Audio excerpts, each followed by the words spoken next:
So I just felt convicted, and I want to share with you that it is okay to be quiet.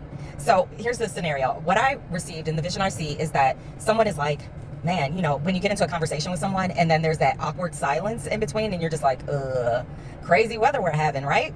And I see that same person in the scenario who's like feeling that awkwardness. Of course, both sides are typically feeling it, but one, I'm inside the head of one. But they're like, Lord, give me the words to say. What am I supposed to say? What am I supposed to do, right? And what I hear him say is just be quiet. Just be quiet and get comfortable with the silence, because it's in the silence that I speak, is what I hear, right? It's in the silence that I am heard.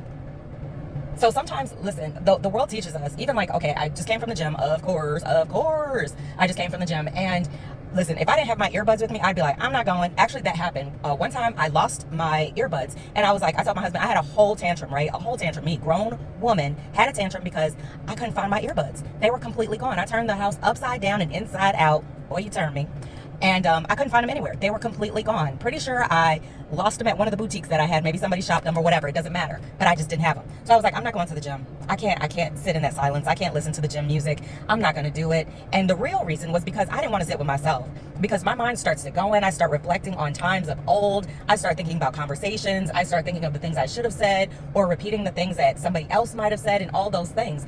And sometimes what I receive is that it's best to sit in that silence. It's best to sit in those moments of reflection, because it is in our weakness that God's strength, or I forget what it was. Go look back at the quote, but that we are perfected, right? It is in displaying our wounds that we can actually be healed. So coming back full circle to that moment of silence and that awkwardness and that discomfort, what I receive is that we're stepping into what I hear is the word arenas. Arena. So I don't know, maybe you're a performer. I don't know, maybe I'm about to be performing or speaking or whatever it is. But what resonates behind the notion of an arena is that a larger area than what we're accustomed to, right?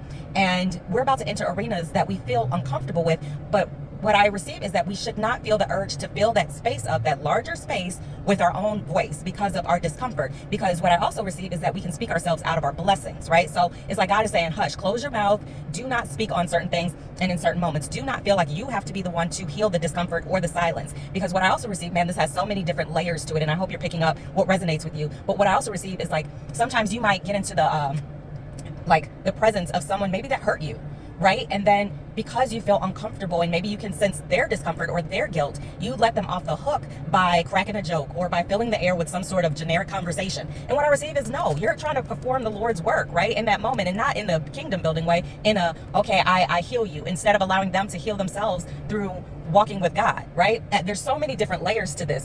Overall, what I receive is that we just have to know when it's time to just be quiet and allow God to let him cook, let him do his work, let him speak to you, because it's only in that silent space where you're actually able to receive. If you're constantly trying to fill the air, if you're constantly trying to escape those moments of discomfort, then you're never going to allow yourself the space enough to grow. It's like, I don't know, it's like an infant trying to grow and you're putting a 6-month-old infant in a 3-month-old onesie, right? They're going to start hunching over. It's not going to be good for them as far as expansion and all the things. And then all of a sudden you get them an 8-month-old onesie and you're like, wow, that actually fits. We've been putting you in a 3-month-old one. So what I receive behind that is whenever we feel the urge to fill the space with some sort of just random conversation or whatever it is, then we prevent ourselves from actually stretching and growing. Because again and again and again, it is in those moments of discomfort where we can learn lessons. And also, because we are in a season of learning and growing, even though we are, yes, taking action and all those things, what I receive is that sometimes we have to know when to listen more than we speak,